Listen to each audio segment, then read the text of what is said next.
अस्सलाम वालेकुम नाज़रीन। बहरीन में ऐसी कौन सी चीज़ है जिसके पीछे ईरान पड़ा हुआ है?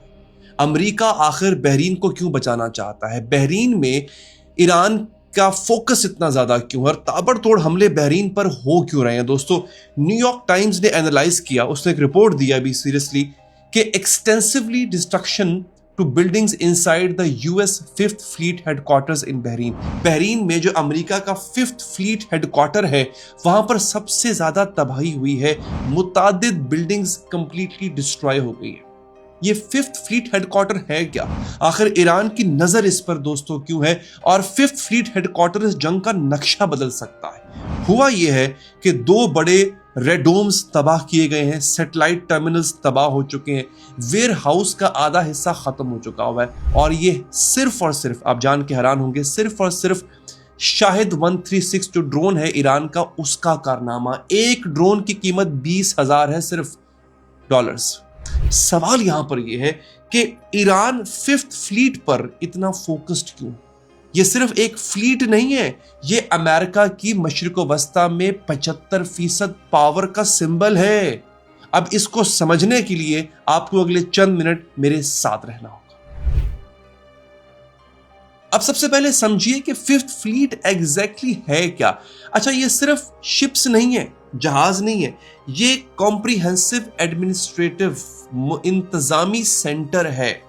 वॉरफेयर, जंगी हिकमत अमली, इंटेलिजेंस, पायरेसी, पॉलिटिक्स, डिप्लोमेसी, सब कुछ यहां से कंट्रोल होता है। मिडिल ईस्ट सब सारा यहां से कंट्रोल होता है। इसका कवरेज एरिया पता कितना है?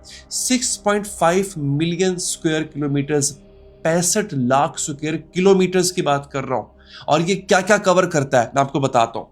पूरा पर्शियन गल्फ, खलीज फारस, Red Sea, Gulf of Oman, खलीज ओमान, अरेबियन सी, बहरा अरब, कई हिस्से इंडियन ओशन के, बहरे हिंद के, और 21 ममालिक।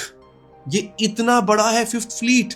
यानी 3 स्ट्रेटेजिक चोक पॉइंट्स वो भी यहां पे गिरते हैं आके। समझिए, बहरे हुरमज, स्विस कनाल, बाबल मंदाब, बहरे बाबल मंदाब, वो भी यहीं से कंट्रोल होती है। इन 3 जगहों से दुनिया की 90% की ऑयल की ट्रेड गुजरती है। अमेरिका का इन पर कंट्रोल उनकी एनर्जी सप्लाई चेन गारंटी करता है। उन मुल्कों की एनर्जी सप्लाई चेन टूटेगी नहीं, ये अमेरिका गारंटी करता है। ये है दोस्तों, ये है वो फ्लीट कि जिसको ईरान ने मार मार के इसका भुरकस निकाल दिया। अब तक किसी ने इस पे बात नहीं की। लोग फोकस कर रहे हैं कि ईरान ने गल्फ ममालिक पर हमले किए, लोग फोकस कर रहे हैं कि ईरान इसराइल में बम फेंक रहा है। असल जो इस जादूगर की जान है वो इस तोते में है नाजरी। अच्छा, इस फ्लीट की कॉम्पोजिशन क्या है ये भी बहुत कम लोग जानते हैं कि ये जो फिफ्थ फ्लीट है अमेरिका का, जो अमेरिका की जान है, इसकी कॉम्पोजिशन है, इसमें 30 से ज्यादा नेवल वेसल्स हैं, डिस्ट्रॉयर्स हैं, सबमरीन्स हैं, मोबाइल एयरक्राफ्ट कैरियर्स हैं, 15,000 पर्सोनल यानी 15,000 फौजी हैं, हंड्रेड्स ऑफ एयरक्राफ्ट्स हैं और थाउजेंड्स, हजारों एडवांस्ड मिसाइल्स हैं। और ये सब बहरीन में एक जगह पर पड़ा हुआ है, एक जगह पर। अब नाज़रीन समझिए कि ये जो फ्लीट है, फिफ्थ फ्लीट, ये क्यों बनाई गई थी? 1995 सोवियत यूनियन कोलैप्स हुई। उसके बाद अमेरिका ने सोचा कि अब मिडिल ईस्ट और सेंट्रल एशिया पे उसका राज होना चाहिए, हेजमनी होनी चाहिए। जो टारगेट कंट्रीज थे वो थे Iraq, Iran, Pakistan, Afghanistan. Fifth fleet की तारीख ये कहती है कि 2001 में जब अफगान इन्वेजन होती है, अफगानिस्तान पर हमला होता है, तो इसमें फिफ्थ फ्लीट ने पार्टिसिपेट किया था। 2003 में इराक इन्वेजन, फिफ्थ फ्लीट यहां पर मेन फोर्स थी। 2023 से 2025 जो यमन पे हमले हुए थे वो फिफ्थ फ्लीट ने ही एग्जीक्यूट किए थे।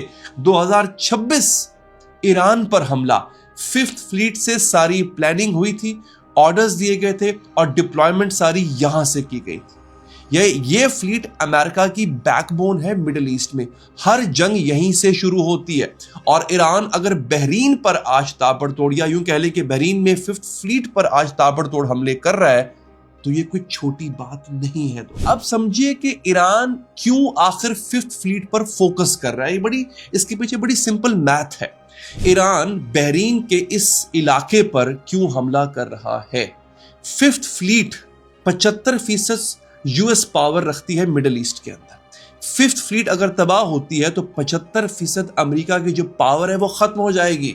अब ईरान की स्ट्रैटेजी समझे, यहां पे सबसे पहले वो क्या कर रहा है, रडार्स को खराब कर रहा है, यानी उसको डिस्ट्रॉय कर रहा है, सिचुएशनल अवेयरनेस खत्म कर रहा है। इसे कहते हैं किसी भी मुल्क के अगर आप रडार तबाह कर दें तो उसकी सिचुएशनल अवेयरनेस खत्म हो जाती है, उसको सिचुएशन का पता ही नहीं होता, उसकी आंखें अंधी हो जाती। फिर कम्युनिकेशन सिस्टम्स को तबाह करो, कोऑर्डिनेशन खत्म हो जाए आपस में फौजों की, लॉजिस्टिक्स इक्विपमेंट को डिस्ट्रॉय करो, यानी जो कुमक है वो ना आ सके, रीसप्लाई खत्म कर दो। न्यूयॉर्क टाइम्स सैटेलाइट इमेजेस क्या बता रही हैं हमें दोस्तों के रेडोम्स हैं जिनको तबाह किया गया है, सैटेलाइट टर्मिनल्स को तबाह किया गया है, वेयर हाउसेस को तबाह किया गया है, और मैरीटाइम एग्जीक्यूटिव ने इसको रिपोर्ट किया है और कहा है कि डिस्ट्रक्शन ऑफ 2 लार्ज रेडोम्स और satellite terminals, half of warehouse complex. Radomes तबाह होने का मतलब पता है क्या है आपको? अमेरिका की आंखें अंधी हो चुकी हैं। रेडोम्स वो रडार होते हैं जहां पे रडार नस्ब किए जाते हैं, ये वो देख ही नहीं पाएगा कि मिसाइल आ कहां से रहा है, और ये रेडोम ईरान तबाह कर चुका है। अब दोस्तों यहां पे बड़ा एक इंटरेस्टिंग पॉइंट आता है। कल 3 अमेरिकन F-15 जेट्स गिरे थे कुवैत में, आपको याद होगा। सेंटकॉम कह रहा है कि ये फ्रेंडली फायर से गिरे, कुवैत की एयर डिफेंस ने गलती से अपने ही अमेरिकन भाइयों के तैयारों को गिरा दिया। ईरान कहता है हमने गिराए। फ्रेंडली फायर वाली स्टोरी झूठी है। अब जरा सोचो, अगर फिफ्थ फ्लीट के रडार्स तबाह हो चुके हैं, अगर सैटेलाइट टर्मिनल्स डिस्ट्रॉय हो चुके हैं, तो कोऑर्डिनेशन कैसे होगी? कोऑर्डिनेशन तो हो नहीं पाएगी ना। शायद फ्रेंडली फायर वाली जो स्टोरी है वो इसलिए भी सही है क्योंकि एक्चुअल कोऑर्डिनेशन सिस्टम काम ही नहीं कर रहा। जब आंखें बंद हैं तो अपने और दुश्मन में फर्क करना मुश्किल हो जाएगा। तो अगर फर्ज करें एक लम्हे के लिए कुवैत अगर ये कह भी रहा है कि ईरान ने नहीं मारा इन जहाजों को, अगर अमेरिका कह रहा है कि ईरान ने नहीं गिराया हमारे जहाजों को, फ्रेंडली फायर में मरे हैं, तब भी इसका सहरा ईरान पर जाता है क्योंकि ईरान ने इनके रडार तबाह करके इनकी आंखें अंधी कर दी हैं। अब कुवैत के एंटी एयरक्राफ्ट सिस्टम को या कुवैत के मिसाइल सिस्टम को पता ही नहीं था कि वो किसको फायर कर रहा है। उसने अपने ही एलाय, अपने ही इत्तेहादी अमेरिका के जहाज गिरा दिए। तो जीत किसकी हुई दोस्तों? जीत ये ईरान की ही हुई। अब समझे कि अगर फिफ्थ फ्लीट मुकम्मल तबाह हो जाए, जो फिफ्थ फ्लीट का जितनी बात हो रही है, जो बहरीन में वाक़या है, जहां पर अमेरिका की 75% जो ताकत है वो फिफ्थ फ्लीट में बसती है, अगर ईरान इसको तबाह कर दे मुकम्मल तौर पर, तो होगा क्या? रिजल्ट नंबर 1, अमेरिका की मिडिल ईस्ट में अटैक कैपेबिलिटी ना होने के बराबर हो जाएगी। प्लेन, मिसाइल्स, शिप्स सब यहां से कोऑर्डिनेट होते हैं। रिजल्ट नंबर 2, इंटेलिजेंस गैदरिंग खत्म हो जाएगी अमेरिका की। 21 कंट्री का जो डाटा है ना, 21 ममालिक का डाटा, वो यहां फिफ्थ फ्लीट जो बहरीन में वाक़या है, अमेरिका की नेवल बेस यहां पे कलेक्ट होता है, वो खत्म हो जाएगा। Result number 3, diplomatic leverage gone. अरब जो हुक्मरान है उनके साथ जो कोऑर्डिनेशन है वो भी यहीं से होती है, खत्म हो जाएगी। नंबर 4 सबसे इंपॉर्टेंट है, ये इजराइल का डिफेंस इंतहाई कमजोर पड़ जाएगा। इजराइल का जो एयर डिफेंस है वो भी फिफ्थ फ्लीट की कोऑर्डिनेशन पर ही टका हुआ है दोस्तों। अगर बहरीन का ये नेवल बेस, जिसको ईरान ने पहले दिन से मारना शुरू किया है, और ये कंटिन्यू रहता है और वो तबाह हो जाता है, तो इजराइल का एयर डिफेंस सिस्टम ना होने के बराबर हो जाएगा। अगर ईरानियंस कंप्लीटली इसको डिस्ट्रॉय कर देते हैं तो न्यूयॉर्क टाइम्स के अल्फाज में unprecedented American military catastrophe since world war 2, यानी जंगे अजीम जो दोयम थी उसके बाद से लेके अब तक ये अमेरिका की तारीख का सबसे बड़ा सानहा होगा। वर्ल्ड वॉर 2 के बाद अमेरिका का इतना बड़ा नुकसान नहीं हुआ दोस्तों, और अगर ये होता है तो ये तारीख में लिखा जाएगा। तो नाज़रीन, सिचुएशन क्या है? फिफ्थ फ्लीट सिर्फ जहाज नहीं है, ये अमेरिका का दिमाग है मिडिल ईस्ट में। ईरान ने रेडार्स डिस्ट्रॉय कर दिए हैं, सैटेलाइट टर्मिनल्स तबाह कर दिए हैं, वेयर हाउसेस जला दिए हैं, वो भी सिर्फ अपने $20,000 के छोटे से ड्रोन से।